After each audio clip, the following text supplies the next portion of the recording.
નમસ્તે બાળ મિત્રો, કેમ છો બધા? મજામાં? સરસ. તો આપણે શું શીખતા હતા? ખૂણા. કોણ માપક એક જ, એનાથી નાનો અને એનાથી મોટો, એટલે કે 90 અંશનો ખૂણો હોય, સાવ સીધી લીટી બંને બાજુ, ઘડિયાળમાં 3 અને 9 વાગ્યા હોય, તે શું કહેવાય? કાટકોણ. હવે તો તમને સમજાઈ ગયું હશે, બરાબર?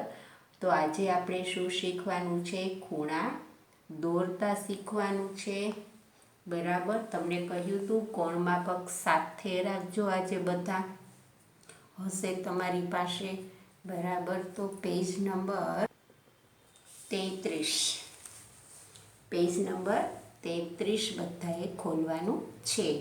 મળી ગયું બધાને? તો સૌથી પહેલાં શું લખી લેશો બધાએ? તારીખ લખી લઈશું. તો તારીખ કઈ છે આજે? તો કે 24 તારીખ છે. અહીંયા તારીખ લખી નાખો, 24/7/21. બરાબર. હવે તમારે નીચેના માપના ખૂણા રચો, એટલે કે દોરવાના છે. 3 જ આપ્યા છે, બીજા 3 આપણે દોરીશું એટલે તમને આવડી જાય, બરાબર? તો સૌથી પહેલાં તમારે કોણ માપક છે, ચોથા ધોરણમાં આપણે આવતું હતું, બરાબર? ચોથામાં આપણે લેવડાવ્યું હતું, દિવાળી પછીનું બીજું સત્ર હોય ત્યારે ખૂણા ચાલુ થાય છે. તો બધાએ પહેલાં કોણ માપક આવી રીતે સાવ રાખી દેજો. અહીંયા છે કડાળી, 90 આપણી સામે આવવા જોઈએ, બરાબર? 90 આવી ગયા બધાને. આટલું સીધું કે આ 90 છે એ આ રીતે આવી ગયા બધાને, તમારી સામે 90 રહી ગયા. હવે આપણને કેટલા કીધા છે? 35. તો નીચેની લાઈન જોવાની. કઈ જોવાની? 0 થી 80 સુધી છે, અહીં 90 સુધી. તો હવે તમારે શું કરવાનું? સૌથી પહેલાં સાવ સીધું હશે, એક અહીંયા વચ્ચોવચ છે ત્યાં એક બિંદુ કરી લેવાનું, એક અહીં પૂરું થાય ત્યાં કરવાનું, એક અહીંયા અને એક અહીંયા. થઈ ગયું બધાને. હવે શું જોવાનું? 35 એટલે અહીંયા 40 છે, આ 30, બરાબર? પછી અહીં મોટો લીટો છે, અહીંયા 140 અને 150ની વચ્ચે મળી ગયો અહીંયા. તો અહીંયા નિશાની કરી લેવાની, એક બિંદુ કરી લેવાનું. એટલે આ 30 અને 40, એટલે કે અહીં 35 થશે. આ થઈ ગઈ નિશાની. પહેલાં અહીંયા કરવાની, પછી અહીંયા અને પછી આ 35માં. હવે આને લઈ લેવાનું. હવે કેમ જોડવાનું તમને લોકોને શીખવાડી દો. પહેલાં સીધી જ લીટી કરી લેવાની, આવી રીતે.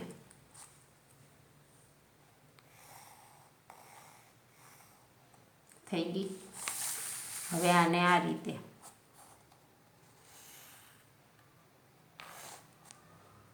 સહેજ બિંદુથી આમ કરવાની, મોટી.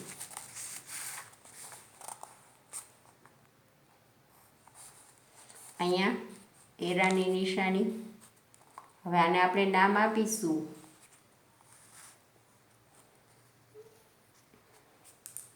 $35.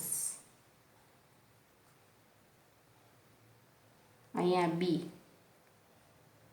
ABC, આ બી અને આ સી, બરાબર? 35 અંશ થઈ ગયો. હવે તમારે કેટલો કરવાનો છે? 65 કરવાનો છે.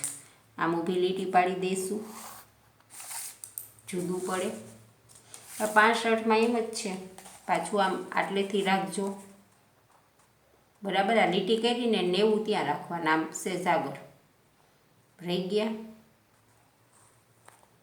જેમ કર્યું તેમ પહેલાં તમારે અહીંથી જ સીધી એક 90ની નીચે અહીં લીટી એક બિંદુ કરવાનું ને, કાંઈ આ બે તો કરી જ દેવાના. હવે 65 એટલે કે 10, 20, 30, 40, 50, 60. અહીં 70 છે, એનો અહીં 5નો લીટો છે એટલે 65. અહીંયા અને અહીંયા આ મોટો છે, અહીંયા 65 થઈ ગયું. હવે જોડવાનું તો એમ જ, પહેલાં સીધી લીટી કરી લેવાની,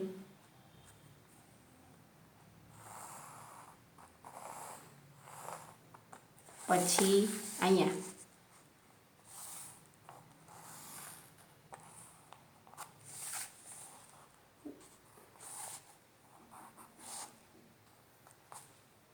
કેટલા લખી લઈશું? 65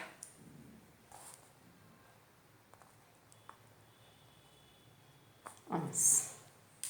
હવે છે 115 બરાબર 115. પેલા અહીંયા આમ કરી દઈશું, અહીં નહીં સમાય નીચે કરી નાખશું આપણે 115નો. અહીંયા જગ્યા નથી એટલે અહીંયા કરી નાખશું. બરાબર, જગ્યા તો થશે, મારે તો થઈ જશે, તમારે નહીં થાય.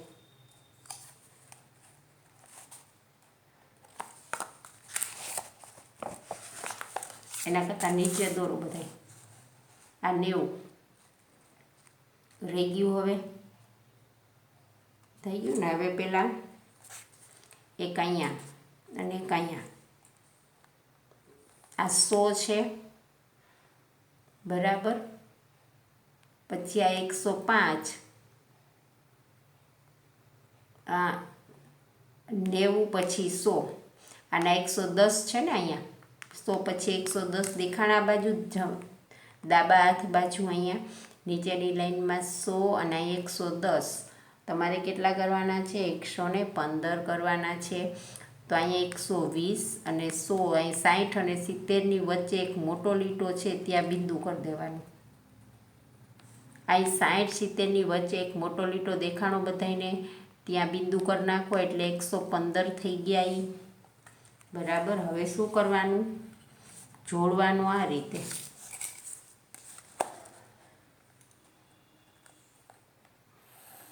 પહેલાં આ બેને જોડી દેવાના, પછી આને જોડવાનું.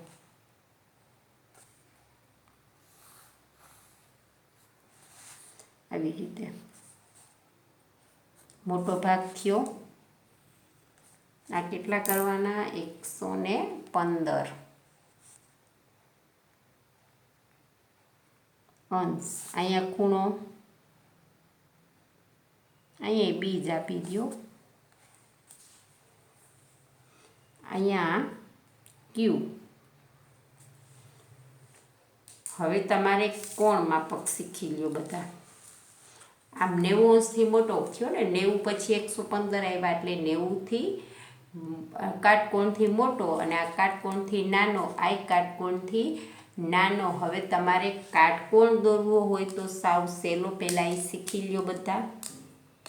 વધારાનો એક 90 અંશનો ખૂણો આપણે દોરી લઈશું કે કાટકોણ આને કહેવાય. બરાબર. તો એક કાટકોણ પહેલાં આપણે અહીં નીચે કરો બધાય. જો આ રીતે સામે રહી ગયા. બરાબર. તો હવે તમારે શું કરવાનું? એક અહીંયા અને અહીંયા તો આમ કરી જ લેવાની બે નિશાની. 90 ફીટ 90 છે ત્યાં. હવે પહેલાં માડું જ જોડવાનું,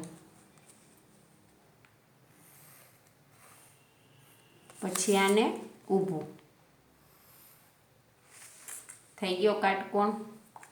અહીંયા બે ભેગા ન થઈ જાય તો તમારે આમ ઊભી લીટી પાડી દેવાની.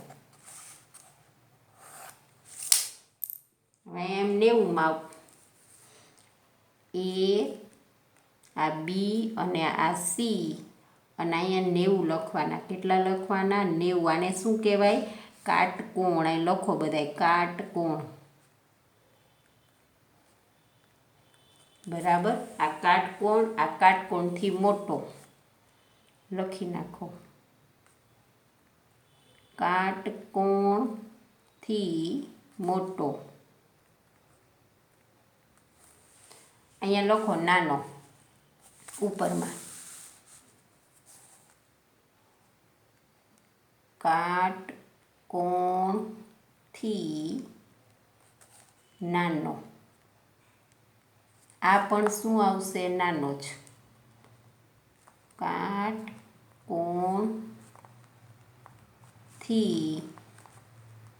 નાનો. બરાબર. હજી એક ખૂણો આપણે દોરી લઈશું સમજવા માટે. 115ની બાજુમાં જ દોરીશું, મોટો જ, તમને સમજાઈ જાય. જો રહી ગયો 90 બધાને. એક નિશાની ક્યાં કરવાની? આમ આગળ રાખો છે જ આવી રીતે. અહીંયા અને અહીંયા થઈ ગઈ બે નીચે. કાટકોણથી મોટો એટલે કે આ 90 પછીનું માપ આ બાજુ ડાબા હાથ ઉપર જોવાનું. 100, 110 અને 120 દેખાય છે બધાને? ચાલો 120 ઉપર કરો અહીંયા, એટલે 60 ઉપર થઈ ગયું. હવે જોડી દો. પહેલાં આ ઊભો લીટો છે ને એને સીધો કરી લો એટલે થઈ ગયું. હવે અહીંયા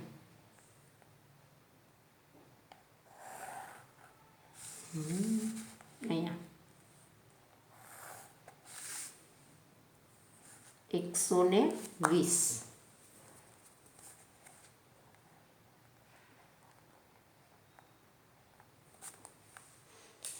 હવે એક નાનો દોરી લઈએ, બરાબર. બાજુમાં નીચે અહીંયા આવી રીતે લીટી પાડી દઈશું. રહી ગયું આમ રાખવાનું બંને બાજુ. અહીંયા આપણે બિંદુ થાય ત્યાં સુધી આને રાખી દેવાનું. હવે એક અહીંયા અને અહીંયા 90 અંશથી નાનો એટલે કાટકોણથી નાનો આપણે દોરવાનો છે. ત્યાં 40 દેખાણા બધાઈને નીચેથી 10, 20, 30 અને આ 40 છે ત્યાં અહીંયા 40ની ઉપર પેન્સિલ રાખીને આમ કરી દેવાનું. થઈ ગયું. જુઓ હવે જોડવાનો. પહેલાં સીધી જ લીટી હંમેશા કરવાની. હવે આમ દોરાઈ ગયું. ABCD એ જેવો નાનો થયો. આનું માપ શું છે? 40 છે. 40 અંશ. અહીંયા બધાએ બિંદુ કિરણની નિશાની કરવાની આવી રીતે. ખૂણા દોર્યા હોય ત્યાં. બરાબર સમજાઈ ગયા તમને બધાને કેવી રીતે દોરવાનું છે? બરાબર ન થયું હોય તો તમારે બીજી વાર ચેક કરવાનું. કોણ માપકથી આવી રીતે તમારી જાતે તમારે દોરવાના. 20નો, 25નો એ બધા નાના 90 સુધીના. 90થી આગળ જાય 100, 120, 130, 90 પછી 9 બાજુની લાઈન, 0 બાજુની નહીં, એ બધા શું કહેવાય? કાટકોણથી મોટા. ગણિતની ભાષામાં એને લઘુકોણ અને ગુરુકોણ. લઘુ એટલે નાનો અને ગુરુ એટલે મોટો. બરાબર. તો 120 ને 115 છે એ બધા શું કહેવાય? ગુરુકોણ કહેવાય. 90 અંશથી મોટા માપના ખૂણાને શું કહેવાય? ગુરુકોણ કહેવાય. અને 90 અંશથી જે નાનું માપ છે તે ખૂણાને શું કહેવાય છે? તેને લઘુકોણ કહેવાય છે. અને બરાબર 90નો માપનો ખૂણો છે તેને શું કહેવાય છે? કાટકોણ કહેવાય છે. ચોથા ધોરણમાં આવી રીતે તમારે આવતું હતું. બરાબર છે. તો તમારે યાદ રાખવું હોય અને જો લખવું હોય તો હું લખું છું. તમે લોકો તમારી નોટબુક હોય જે લેસનની નોટબુક એના પેજ ઉપર છેલ્લે અથવા તમે યાદ રાખવાનું કે અહીં આપણે લખ્યું છે 3 માપ 90 કરતાં નાનો. આપણે અહીંયા નાનો અને મોટો જ આવ્યો છે એટલે આપણે એ રીતના જ લખીશું કે 90 અંશનું જે માપ છે તેને શું કહેવાય? કાટકોણ કહેવાય. અને 90થી નાનું એટલે કે 0થી 90 સુધીનું માપ છે તે કાટકોણથી નાનો એટલે કે લઘુકોણ છે. અને પછી 90થી 180 સુધીનું માપ છે તે શું છે? કાટકોણથી મોટો એટલે કે તેને શું કહેવાય? ગુરુકોણ કહેવાય. આવી રીતે તમારે લખવાનું હોય તો લખી લેશું. ચાલો લખી લો બધાય. બરાબર. નોટબુક બધાય બાજુમાં જશે, બધાય ખોલી લેશો. બરાબર. હું મારી નોટમાં લખું જ છું, તમે લખી લેશું બધાય. ચાલો મળી ગયું બધાયને. ચાલો લખો. 90 અંશના એક નંબર આપવાનો. 90 અંશના માપના ખૂણાને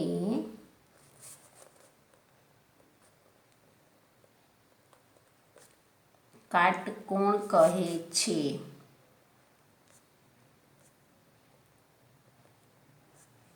કાટકોણ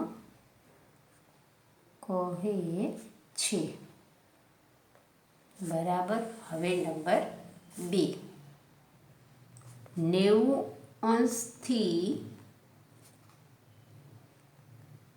નાના માપના ખૂણાને એટલે કે 0 થી 90, 90 અંશથી નાના માપના ખૂણાને એટલે કે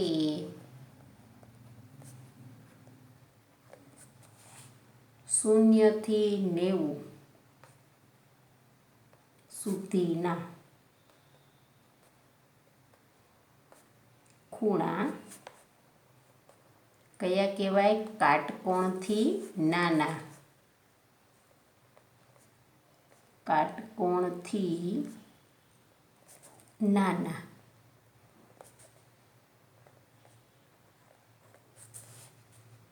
ખૂણા કહેવાય.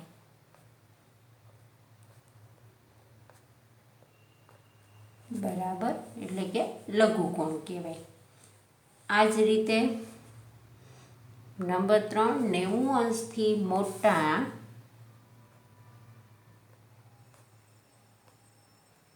મોટા માપના ખૂણાને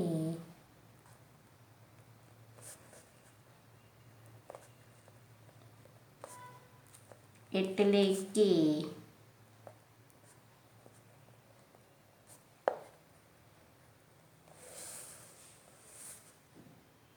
90 અંશથી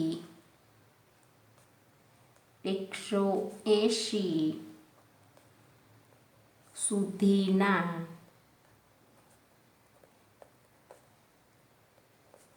ખૂણા કાટકોણથી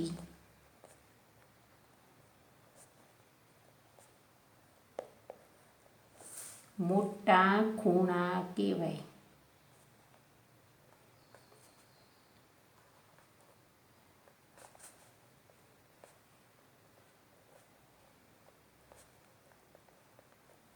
બરાબર. હવે તમારે આગળ શીખવાનું છે. આ ખૂણા હતા, બરાબર. હવે આગળ આપણે શું શીખવાનું છે? પછીનું ચેપ્ટર એટલે કે આવતીકાલે આપણે શીખીશું. તમારે 4થા ધોરણમાં આવતું હતું એવું ચોરસ.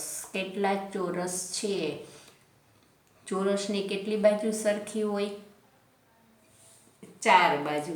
બરાબર, ચોરસની 4 બાજુ સરખી હોય, એક સરખું માપ હોય, આને શું કહેવાય? આ શું કહેવાય? ચોરસ. ચોરસ. ચારેય બાજુનું માપ સરખું છે, આને શું કહેવાય? ચોરસ કહેવાય. તો લંબચોરસ કોને કહેવાય? તો કે 2 બાજુનું માપ સરખું હોય તેને શું કહેવાય? લંબચોરસ. આને શું કહેવાય? લંબચોરસ. અને પછી ત્રિકોણ.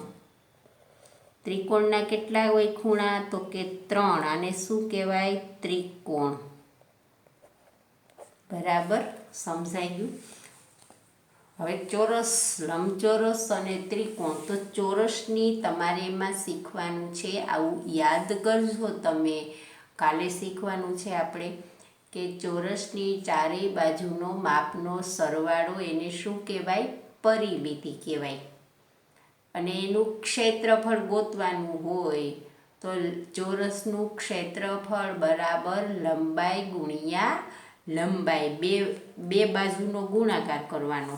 અને લંબચોરસની પરિમિતિ હોય તો એની 2 લંબાઈ એટલે કે આ 2 લંબાઈ અને 2 પહોળાઈ, લંબાઈ પ્લસ લંબાઈ પ્લસ લંબાઈ પ્લસ પહોળાઈ પ્લસ લંબાઈ પ્લસ પહોળાઈ, 2 વાર લંબાઈ અને 2 વાર પહોળાઈ. આ રીતનું એનું સૂત્ર પરિમિતિનું.